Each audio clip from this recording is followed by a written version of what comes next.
closer look to see. Why isn't she focusing? She needs to focus now. She needs to use her eyes.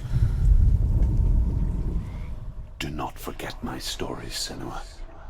Because your darkness comes from hell, and your fate lies there.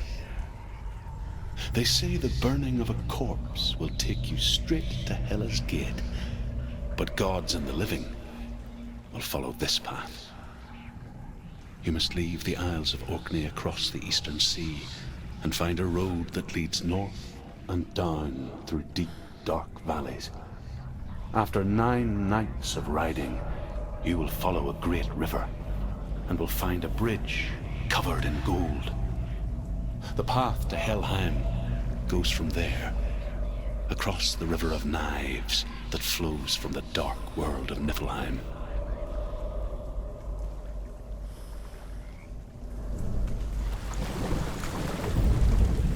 The Northmen speak of 9 worlds. The world of men they call Midgard. Sky gods dwell in Asgard. The gods of earth, harvest, wind, and sea dwell in Vanaheim. The good elves dwell in Alfheim. The evil ones dwell in Svartalfheim. The mountain giants dwell in Jotunheim. The fire giants dwell in Muspelheim. Niflheim is the world of ice and darkness.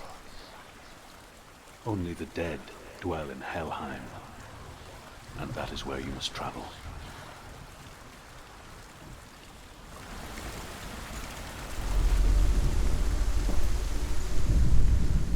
The world of the dead is ruled by the giantess, Hela, daughter of Loki. The gods feared her bloodline, bad on her mother's side and yet much worse on her father's. So, as a child, the All-Father cast her down into Helheim and gave her power over those who die of sickness, age, hardship, and self-slaughter. In all of the 9 worlds, only Hela can resurrect the dead. To Hela, your Dillion was sacrificed, and with her you must bargain.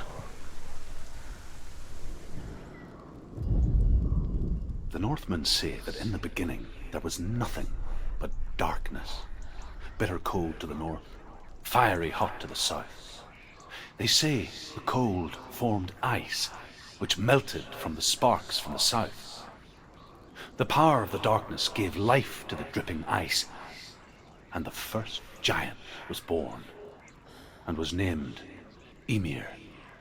The ice continued to drip, and the power of the void gave life to it, and it became a cow, whose milk fed the giant. That's right, a cow. Bet you weren't expecting that.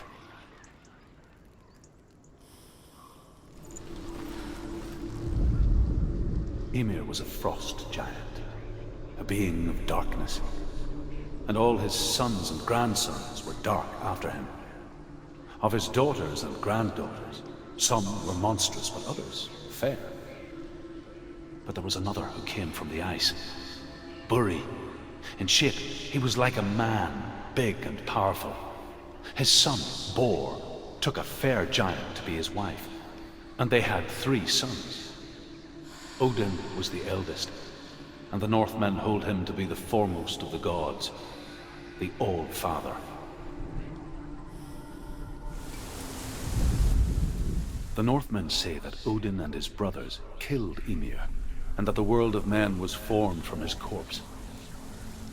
They made his bones into stone, and his flesh into earth, and his blood into the salt sea. They set his skull to be the bowl of the sky, with his brains for clouds. Odin and his brothers caught the sparks flying from Muspel and made them into stars. And to protect the new world from the giants, they used Ymir's great curving eyebrows as walls.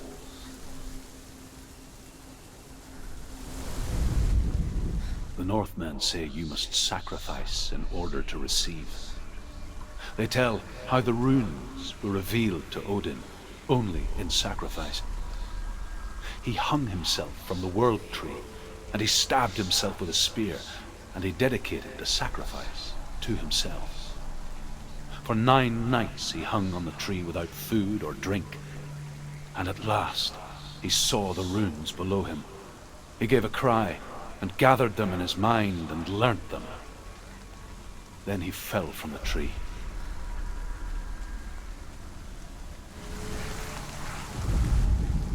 The Northmen say that Odin is always in search of knowledge and wisdom and magic.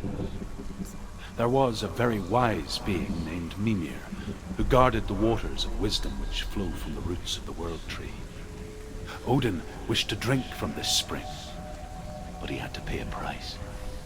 So he gouged out his own eye as offering to Mimir. He drank from the well and traded one way of seeing for another.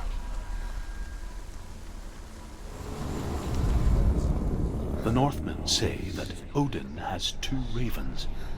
Their names are Thought and Memory, and each day he sends them out to fly all across the world. Upon their return, they perch on his shoulders and tell him everything they have seen and heard. In this way, he learns of things far and wide, and for this reason, he is called the Raven God. Senua, like Odin, you must seek wisdom through thought and memory if you are to succeed in your quest.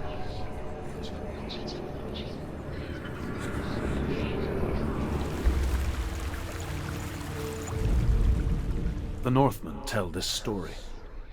Before the earth was created, there was a world called Muspel. Because it was in the south, it was bright and hot, flaming, burning.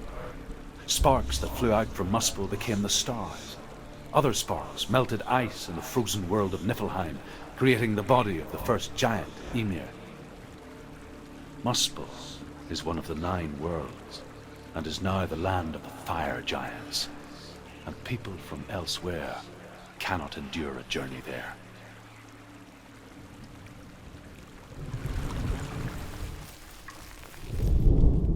The Northmen say that the defender of Muspel is called Surt, the foremost of the fire giants.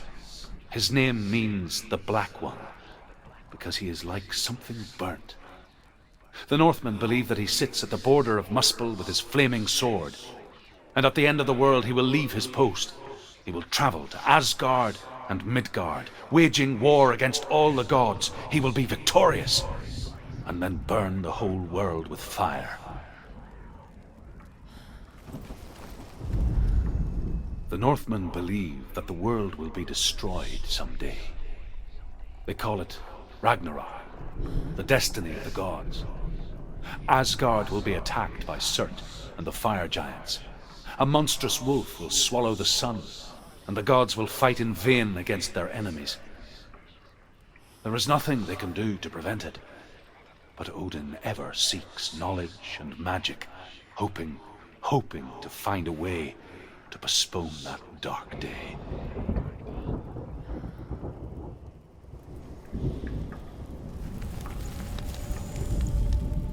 The Northmen say that at Ragnarok, the sons of Muspel will travel to battle in the ship called Naglfar, the corpse ship. And when the sons of Muspel leave the ship and ride to battle, it will be as though the sky had split open, and Surt will lead them. Wherever he goes, flame will erupt before him, and fires will burn behind him.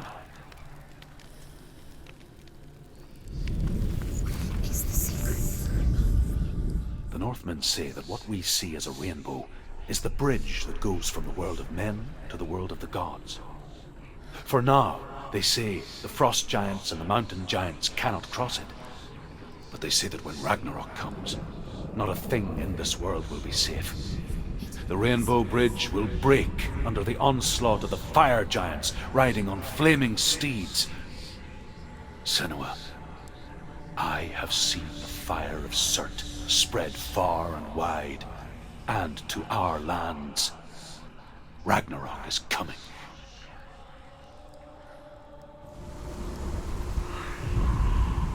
However you come to the gold-covered bridge that leads to Hell, you may find it guarded by a giantess.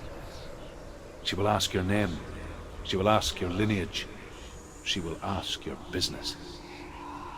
The Northmen tell of the warrior woman Brynhild, who leapt into fire and rode to Hell to join her slain love Sigurd, and is challenged by the giantess.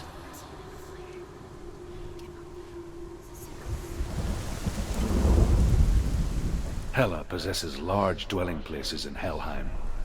Tall are her walls, high are her gates. The name of her dish is hunger. Her knife is famine. On her threshold all will stumble. Her bed is called sick bed, and her bed hangings are called flames of a funeral pyre. They say she is easy to recognize, half black and half the color of flesh, and her face menacing and grim.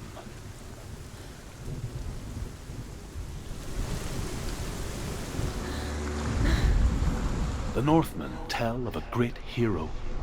His name is Sigmund. His father's hall was built around a great tree, and one day Odin comes and thrusts a sword into the tree, a gift to whomever can release it. Many try, but the sword only comes out at Sigmund's touch. His brother-in-law, King Sigurd, wants it, but Sigmund refuses him, so King Sigurd plots revenge. He invites Sigmund and his brothers to a feast, but when they arrive, they are met with an army, not a warm welcome. King Sigurd captures Sigmund and his brothers, steals his coveted sword, and readies them for execution.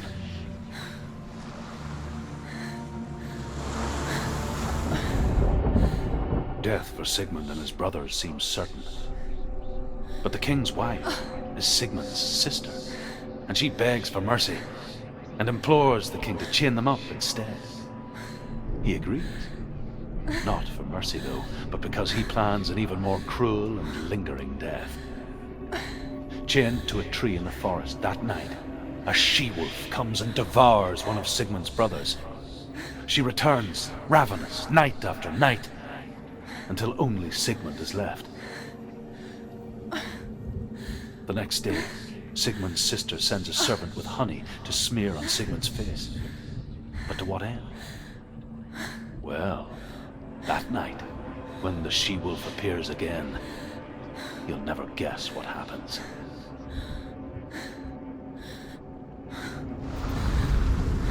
As the she-wolf licks the sweet honey from Sigmund's face, he bites the wolf's tongue. The she-wolf pulls away, but Sigmund holds on. The chains break, and he is free. After his escape, Sigmund lives like us, hidden in the forest. His enemy, King Sigurd, believing him dead, as his sister plots revenge. And for vengeance to succeed, even the great Sigmund needs help. So she sends her sons to him. But their blood is weak and corrupted, and they're put to death by Sigmund. So his sister hatches a new plan, one that is cold of heart and pure of blood.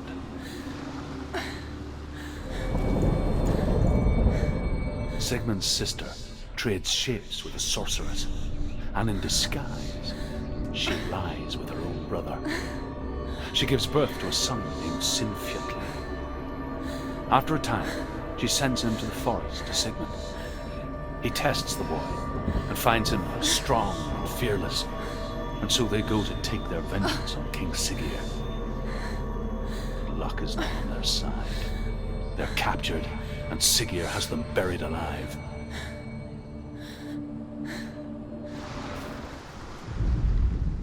As Sigmund and Sinfjotli are being buried alive, Sigmund's sister throws an armful of straw into the grave mound. Hidden in the straw is Sigmund's sword, the gift of Odin. They cut their way out of the grave mound and set fire to Sigurd's hall. The king burns to death.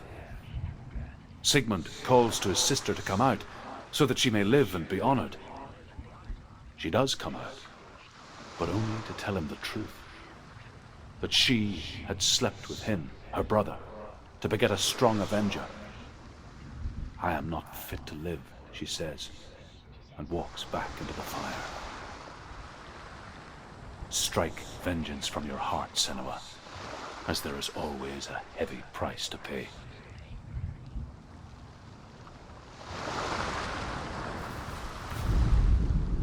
And here is the end of Sigmund's story.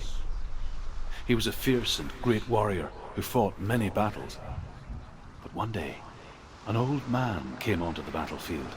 Although shadowed by a hood, Sigmund saw that he only had one eye. The man raised his spear, and Sigmund struck at it with his sword, but the sword shattered into pieces. Sigmund then knew that this was Odin, and thus that victory could not be his. He bowed his head and accepted his end.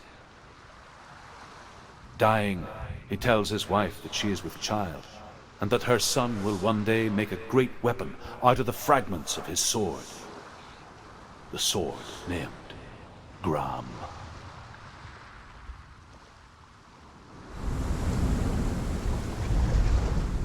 Senua, you remind me of a story that the Northmen tell about a young woman warrior.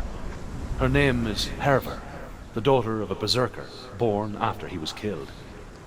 She's a wild, willful child who teaches herself to fight with weapons.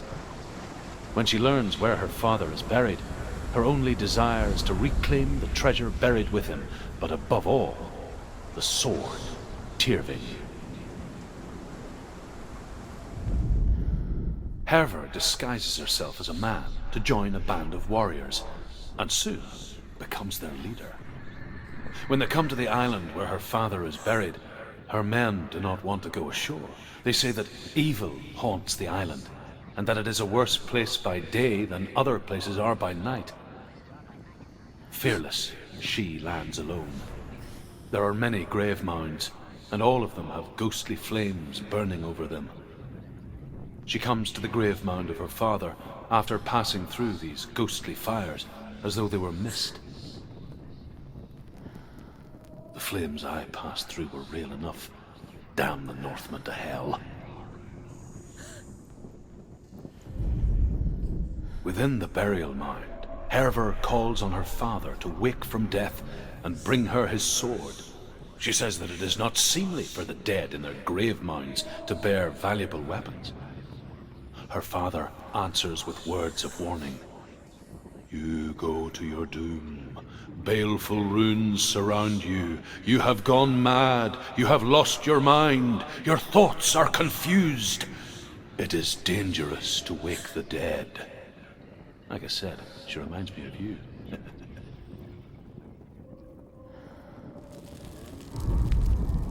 Herver ignores her father's warnings. The grave mound opens, and it seems to be full of fire. Again, Herver demands her inheritance, but her father warns her that the sword is cursed and would be the bane of her family. But he relents and brings her the sword. She leaves the island with it, but the curse holds true, and death would follow in the years to come. And so, Senua, the misdeeds of a father have cursed his daughter.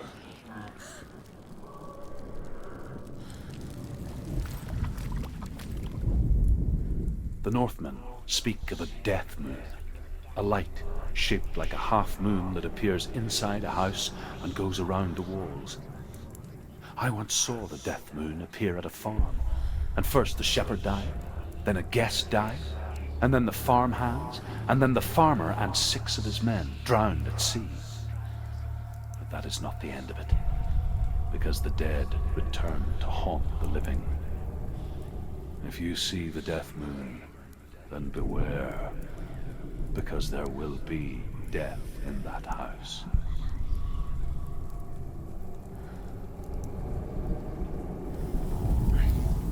There was a Northman called Grettir, big, red-haired, immensely strong, but he was afraid of the dark. It happened one night that an undead creature came to his house to drag him outside into darkness and kill him. He resisted with every ounce of his strength. He clung to the doorframe, but it gave way, and they spilled out of the house, and the monster fell back, and the moon shone down on its ghastly face. Grettir, terrified, cuts off its head, but is cursed forever. From that moment on, wherever he was, he would see those hideous eyes staring back at him. Sometimes we allow our own fear to haunt us to our grave.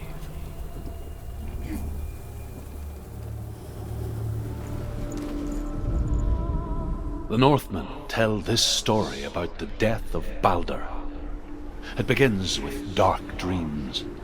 Night after night, Balder dreams of his own death, and the gods fear for his life.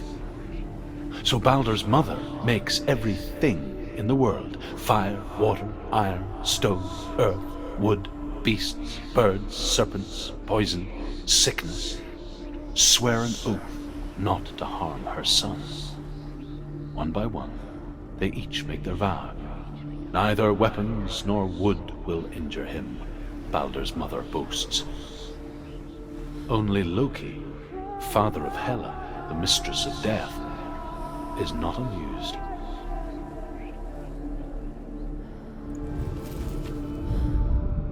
The gods feast and rejoice and amuse themselves by throwing spears and stones at Balder, striking at him with sword and axe. But he comes to no harm, whatever they do.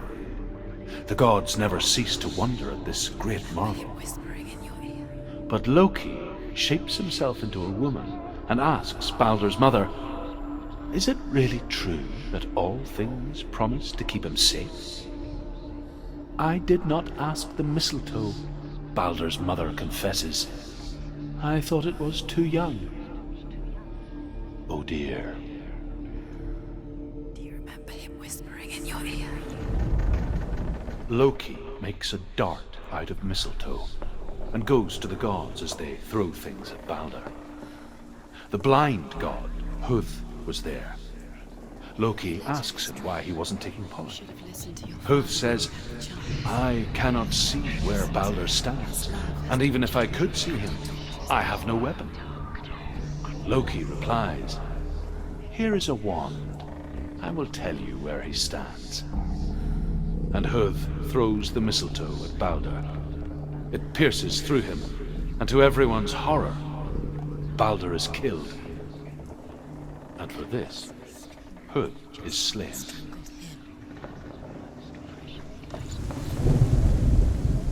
The Northmen tell how the gods mourned Balder. His body was to be burnt on his ship, but they could not manage to push it into the sea, and sent for a giantess to do it. She comes riding a wolf and has vipers for her reins. She pushes Balder's ship into the sea with such force that the ground shakes and the rollers burst into flames. When Balder's wife sees his body carried onto the ship, her heart bursts with grief, and she dies. She's put next to her husband, and the pyre is lit, sending the dead to hell. But even so, the gods cannot accept his death. You squashed it and strangled it. Overcome with grief, the gods send Hermod to ride to hell and ask Hela to let Balder return home. All the gods are weeping, he says. Are they? Asks Hela. We shall see if he is truly missed. If everything in the world will weep for him, he shall go back to the gods. But if even one thing refuses, Balder stays with me. The gods send messengers everywhere. Weep for Balder, weep him out of hell. And everything wept. Men, beasts, earth, stone, trees, metal, everything. Except for a giantess they find in a cave. Balder was never my friend, she says. Let hell keep what she has.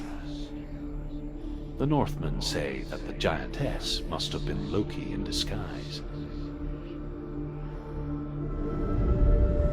The Northmen tell how the gods punished Loki for Balder's death. They captured him and took him to a cave. They fetched his 2 sons and turned one into a wolf, and he ripped his brother apart. The gods used Loki's own son's entrails to tie him down, and turned these bonds to iron, and dangled a poisonous serpent over his face, so that its venom would drip onto him. Each time the venom drips onto Loki's face, he writhes in agony. The Northmen say that is the cause of earthquakes. A reminder, perhaps, that if even gods must accept death, then so must we.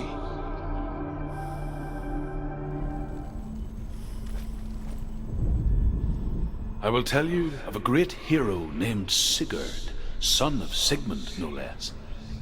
Born after his father's death, Sigurd is cared for by the dwarf Rain. But Rain does not love the boy. Instead, he plans to use him for his own ends. You see, Rain's father possessed a great treasure given to him by the gods. But Rain's brother, Fafnir, killed his father and took the gold all for himself. Fafnir hid the treasure out on a heath and could not leave it. And from the evil in his heart, he turned into a dark creature, a dragon.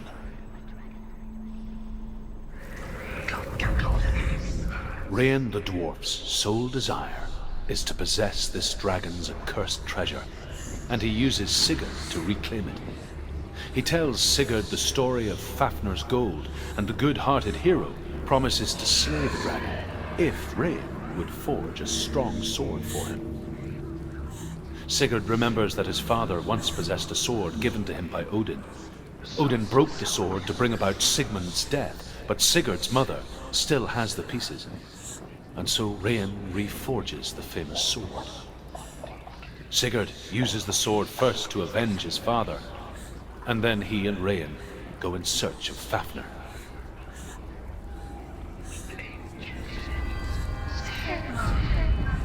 The dragon Fafnir is so large and deadly that it would be impossible to kill him face to face. But each day, Fafnir crawls across the heath to find water. So Sigurd digs a pit in the dragon's path and lies in wait in it. When Fafnir slithers overhead, Sigurd sinks his sword into the dragon up to the hilt. Sigurd leaps from the pit, and Fafnir sees his killer.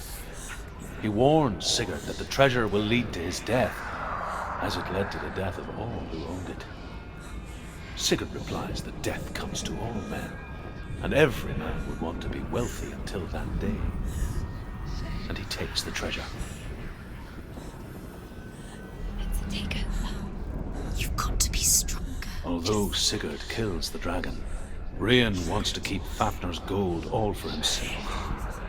Rain also wants the strength and wisdom of the dragon, so he drinks its blood and asks Sigurd to roast Fafnir's heart for him. Sigurd does so, but when he touches the roasted heart to see if it is done, he burns his finger. Without thinking, he licks his finger and tastes the dragon's blood. In that moment, he understands the language of birds and hears them talk nearby. Sigurd's newfound power lets him hear the birds speak, and they say, Sigurd should eat the heart himself. Rain wants Fafnir's gold. Sigurd should kill Rain before Rain kills him. Sigurd should find Brynhild the Valkyrie, who sleeps an enchanted sleep. Sigurd heeds the bird's advice. He kills Rain, eats Fafnir's roasted heart, and takes Fafnir's treasure. And he embarks on a new quest, to ride to Hinderfell and find Brynhild the Valkyrie. Go down. She has to. Sigurd learns that Brynhild had once disobeyed Odin, and so he had her punished, stuck her with a sleep thorn, and put her body within a rampart of burning shields. Only a man who knew no fear would ever reach her. But like me, Sigurd is fearless and passes through the flames, just as I did, and wakes the sleeping warrior girl. She teaches him the secret wisdom of runes, namely victory runes, ship runes, runes for persuasion, runes for truth, runes for healing and help, runes for perception and power. Like Sigurd, the greatest young warrior of the North, you must learn the secrets of the runes to fight amongst the gods in hell.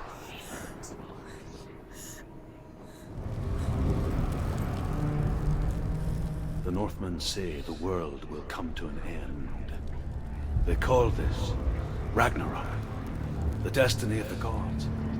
First, there will be a terrible winter, 3 years long.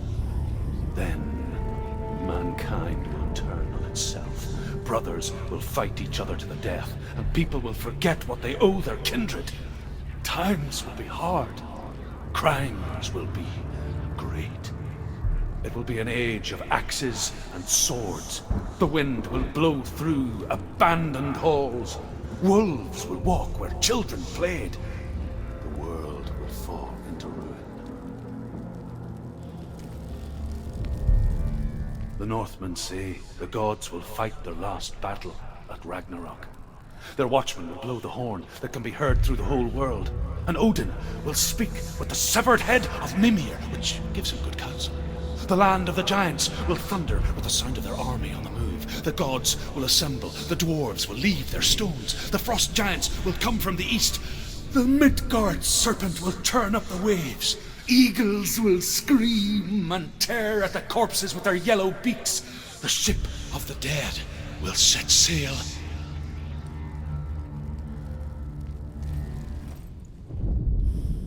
The Northmen say that at Ragnarok, the gods will face a ship full of their foes, which Loki has steered to Asgard. It carries the fire giants, the wolf that will eat the sun, and all kinds of dark creatures. Surt will join them with his sword of fire. The cliffs will crash. Trolls will walk the land. Men will tread the road to hell, and the heavens will split open.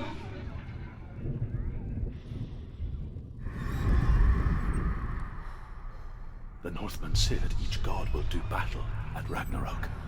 Odin will fight the monstrous wolf and be killed, but his son will avenge him and plunge his sword into the heart of the beast.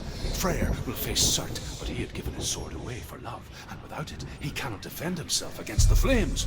Thor will smite the Midgard serpent to no avail.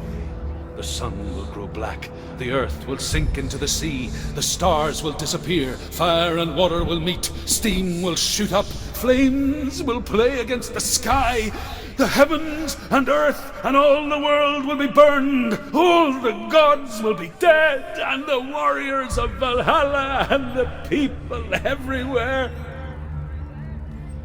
Senua, prepare yourself for Ragnarok. For it is nigh.